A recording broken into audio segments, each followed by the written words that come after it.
fifth place. Fifth place on the grid, middle of the second row, the leader Aprilia, the sensational. Dia datang dari timur jauh, tapi namanya kini mulai menggema di ajang balap motor paling bergengsi di dunia. Ai Ogura, si rookie asal Jepang yang tak hanya numpang lewat tapi mampu bersaing dengan para pembalap senior di MotoGP. Apa sih rahasia di balik performa impresifnya? Yuk, kita bongkar satu persatu. 1.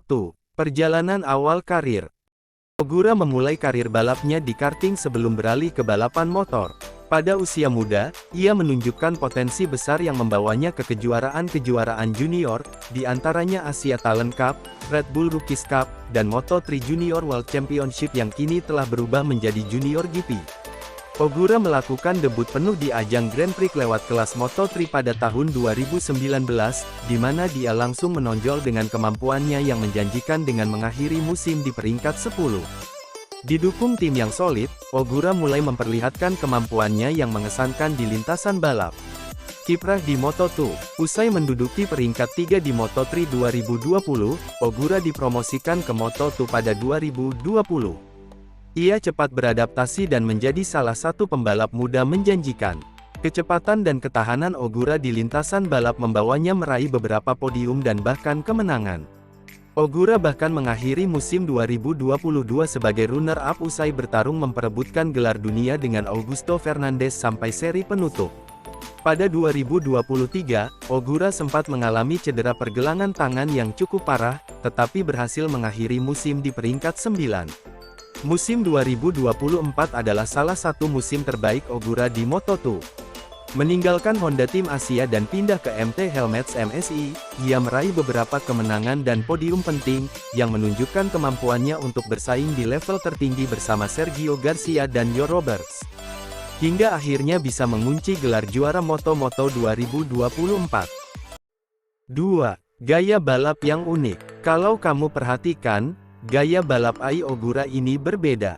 Dia nggak seagresif Marc Marquez atau Jorge Martin, tapi ia sangat rapi, efisien dan nyaris tanpa kesalahan. Gaya balapnya malah seperti Jorge Lorenzo atau Pecco Bagnaia yang cepat dan halus. Ini bikin dia konsisten dari lap ke lap, dan sangat kuat saat balapan panjang. Apalagi di tikungan cepat, Ogura punya kestabilan luar biasa. Dia pintar banget menjaga ban dan menunggu momen yang pas untuk menyerang. 3.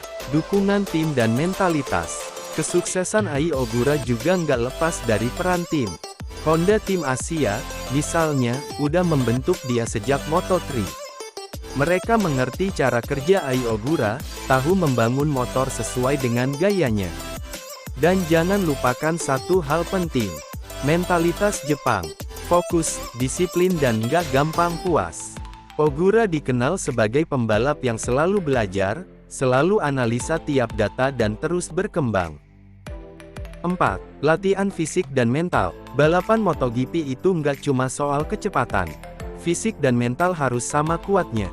Ogura punya jadwal latihan yang ketat. Dari kardio, latihan otot inti, sampai latihan reaksi dan fokus. Dia juga punya program pemulihan dan bahkan latihan mental biar bisa tetap kalem di bawah tekanan. Hasilnya, di lintasan, dia jarang panik. Bahkan ketika start dari belakang, Ogura tetap bisa naik posisi tanpa terburu-buru. 5. Potensi masa depan. Banyak yang bilang, Ogura adalah the next big thing dari Asia di MotoGP. Dia udah nunjukin kalau dia bisa bersaing, bahkan dengan motor yang belum tentu terbaik di grid. Kalau terus berkembang seperti ini, bukan nggak mungkin dalam 2-3 musim ke depan, kita bakal lihat Ogura naik podium secara rutin, bahkan jadi kandidat juara dunia. Jadi itulah rahasia di balik performa memukau Ai Ogura, kerja keras, gaya balap cerdas, tim solid, dan mental baja.